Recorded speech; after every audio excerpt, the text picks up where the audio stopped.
Hello, WFA fans, and welcome back to Noah's Mock Draft. This is number 2.0. We will be looking at the top 10 picks in this year's draft. I'm very excited to look over this once again. There are some changes. There are some things that stayed the same. So let's just take a look, see what's happening.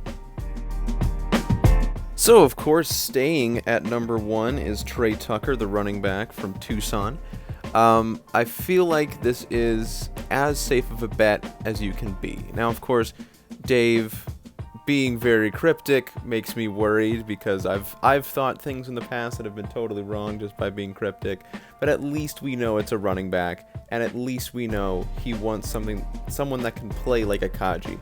There's only one person that fits that in the draft. If he tries to make a trade at some point, that could be possible. But I feel like Trey Tucker is the guy that is going to be here at number 1. Seems pretty cut and dry to me.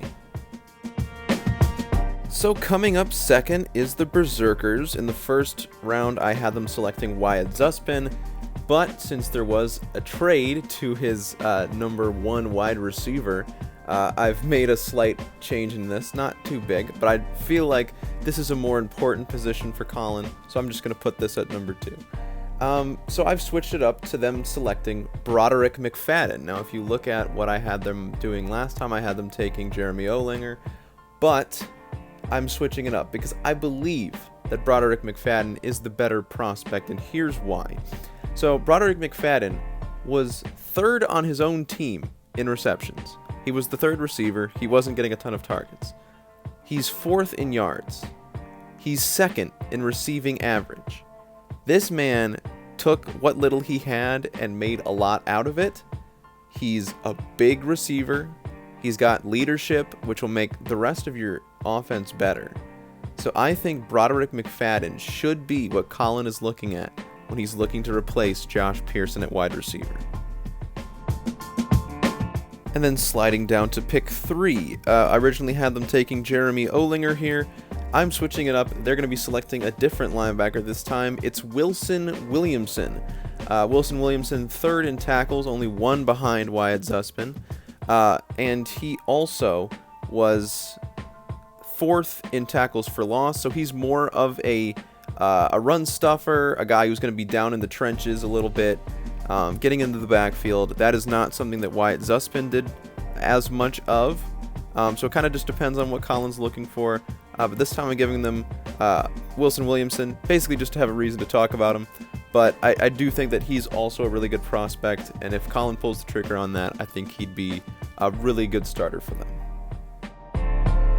So here at number 4, Washington, I'm going to have them stick with Terrence Hudnall, the quarterback out of Fargo, the far and away number 1 prospect in this class. There's only one reason why this wouldn't happen, and that is if Chad sees a quarterback that he thinks he can develop better than have a straight-up gold quarterback in Terrence Hudnall.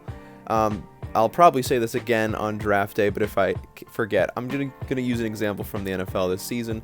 At quarterback, you had Kenny Pickett, then you had guys like Malik Willis and the other guys that were there. Hudnall is a pro-ready talent. He's ready to go day 1, and this is probably as good as he's going to be. There are some other guys, maybe a Bo Montana, maybe a Mac Anthony, that Cosmo Kratt even, that can be good if you develop them correctly, if you put the time into them. They will have to start much lower, but if you can build them up, then they can be solid quarterbacks. So it just really depends on what Washington's trying to do this season. I think Terrence Hudnall's the best to win now, and I think he's maybe the best to win long term, but I think that Terrence Hudnall right now is the guy that's going to go number 4 overall. So here at number 5, I have the Charleston Federals selecting Aspen Leathers once again.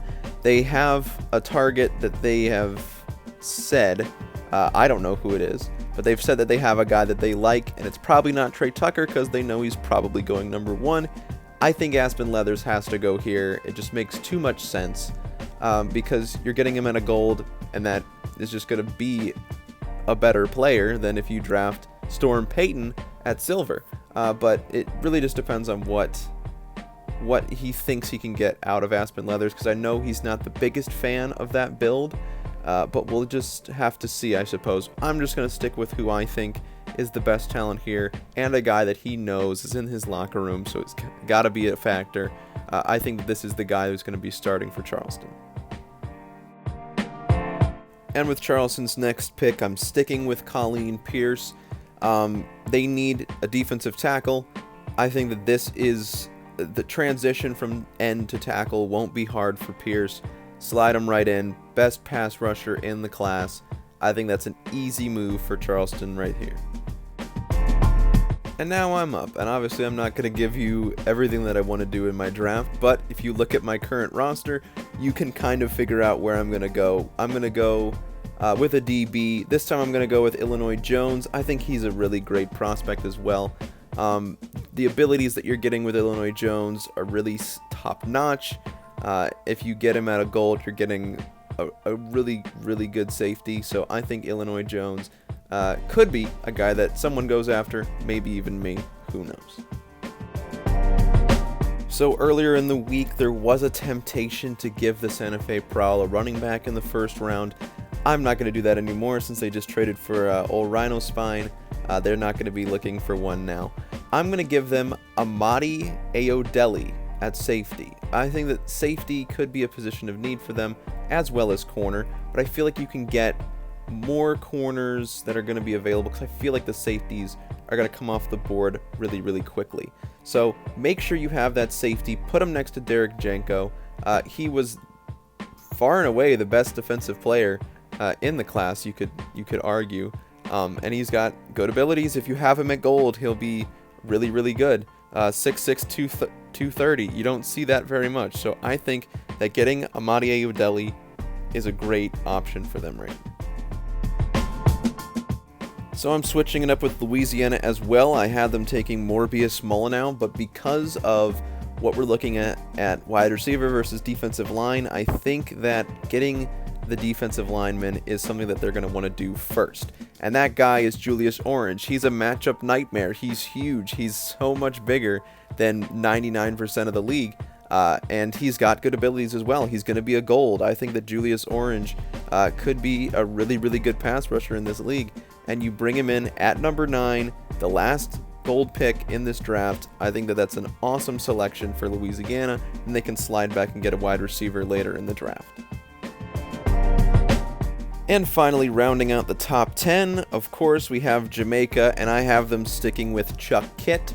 I think that for a team like Jamaica, they have a roster, they have Jim Harden. They're ready to compete right now if they have the right quarterback. Trading away Harrison Miller means that you're going to have to replace him with somebody, and I think that they need a silver quarterback. And if it's not going to be someone in free agency, they haven't made a play for anybody, I think it's going to be Chuck Kitt. I think it just makes too much sense right now. Put him in there. He's going to be your day one starter. You could play with your other quarterback, but I feel like having that silver, knowing he's going to be there, is a great move. And putting Chuck Kitt in that position is something that I think that Jamaica's going to have to do at this point. So that was it for the video portion of this mock draft. If you want to see the rest of the mock draft, head over to our website. You'll see picks 11 through 25, just to show you a little bit of what's happening in the league. If you'd enjoy this video, please leave a like. We appreciate it very much, so I know that you like the video and will like to see more.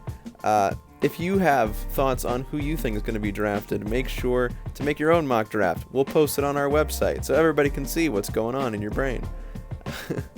But yeah, so that's it for this video. Stay tuned for more. Draft coming very, very soon. Get excited, and we'll see you next time.